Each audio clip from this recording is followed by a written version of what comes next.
تلنگانہ حکومت نے ارکان اسمبلی کی خریدی کے معاملے کو سی بی آئی کے حوالے کرنے ریاستی ہائی کورٹ کے فیصلے کو سپریم کورٹ میں چیلنج کیا ہے۔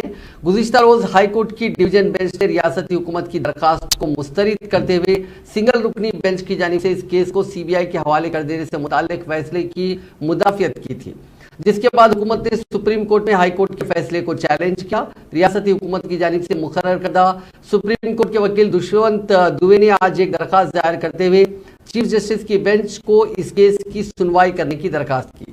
اپنی درخواست میں تلنگانہ حکومت نے سپریم کورٹ سے کہا کہ اگر اس کیس کی سی بی آئی تحقیقات کرتی ہے تو تمام ثبوت مٹ جائیں گے۔ چیف جسٹس نے واضح کیا کہ چہارشنبے کے دن اس کیس کی عدالت کو توجہ دہانی کروانے پر آئندہ ہفتہ اس درخواست پر سماعت کی اجازت دی جائے گی۔